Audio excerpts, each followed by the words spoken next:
All right, thought experiment. You're going on a week-long shoot to make a 15 to 20 minute documentary project, and all of the gear you bring to shoot it needs to fit into like half of a camera bag.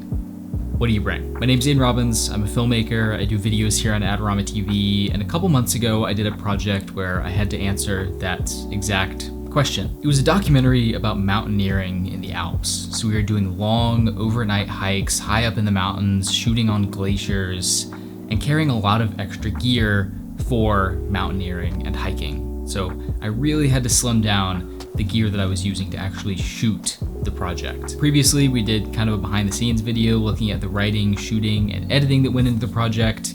And this time around, I want to focus specifically on the gear we chose to use and why. The bulk of this project was shot on my trusty Panasonic Lumix S5. I've been using this camera ever since it came out, so like 3 years now, and this project was no different. It yields an image that I really like, but more importantly, it has good battery life and is small and quick to use, making it a lot easier to get a wide variety of both footage and photos quickly. My go-to lens for this camera is the Sigma 16-28 f2.8.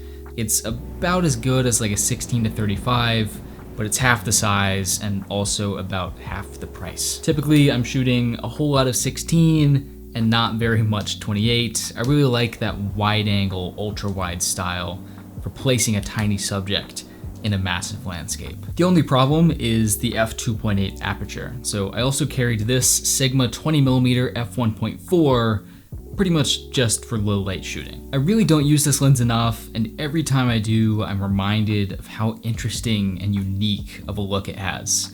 It's wide enough to still look really noticeably wide, but also not so wide that you can't see that gooey depth of field. You can still tell it's an f1.4. Each lens gets progressively larger, so let's keep it going.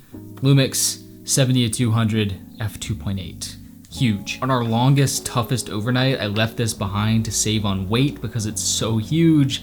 And you already know I regretted it. Being able to post up at a single vantage point and just pick out dozens of unique compositions or compress the background and make the mountains and glaciers huge, I can't get enough. On this shoot, I was accompanied by my good pal, Mr. Eric Matt, who was shooting on a Sony A7S III. You've probably heard enough about this camera by now. It shoots a gazillion frames a second. It can see in the dark.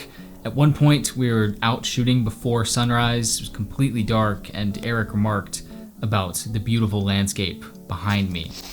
I didn't know what he was talking about. It was just black, but the camera could see it. And on that camera, he had a Sony 24-70 f2.8 G Master, a great all-around lens that can capture just about anything, and arguably a more practical setup for this purpose than my 3 giant lenses. On each of those lenses, we had variable ND filters, which you should always use for shooting video, just so you don't have to crank your shutter or aperture when shooting in bright sunlight. I use a few made by Earth and a couple made by Tiffin. No complaints with either manufacturer. I usually just try to get the widest range that I possibly can.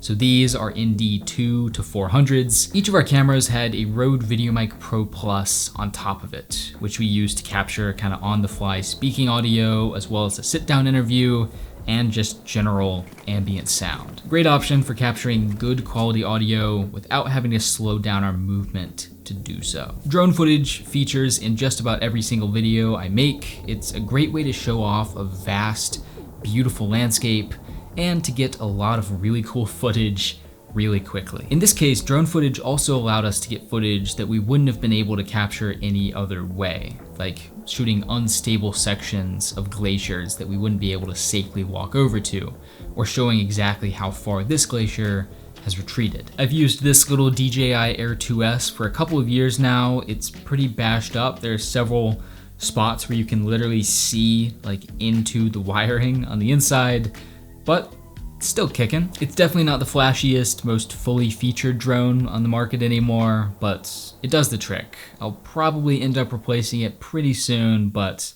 until then, we're enjoying our time together. And of course, since we're out shooting all day and doing long overnight hikes, for every single camera I've mentioned here, we're carrying a bunch of extra batteries and a lot of extra storage so we don't run out of either power or storage space.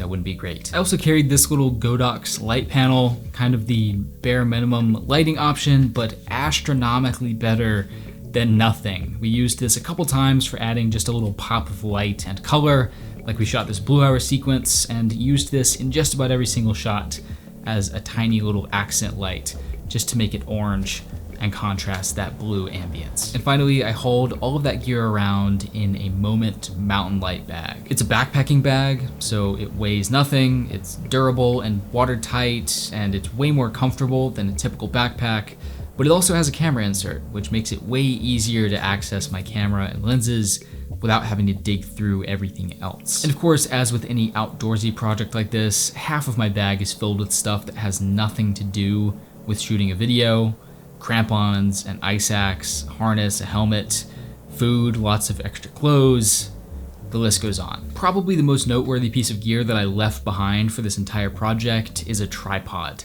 This entire video is shot handheld, so if you see a static shot, it's just me holding the camera and then stabilizing it in post, and whenever you see a time lapse, the camera's just balanced on a rock. And that is the gear we chose to use to stay relatively quick and light while still shooting a pretty well-rounded project. I hope you enjoyed this video, learned something new from it. If you did, be sure to subscribe to Adorama TV for thousands of other videos just like this one. And if you haven't seen it, be sure to check out the previous video where we look at kind of the behind the scenes of how we made this project happen. This was one of the most interesting, unique projects I've ever taken on. I learned a ton making it, and hopefully you can too. So thank you for watching, and I'll see you in the next one.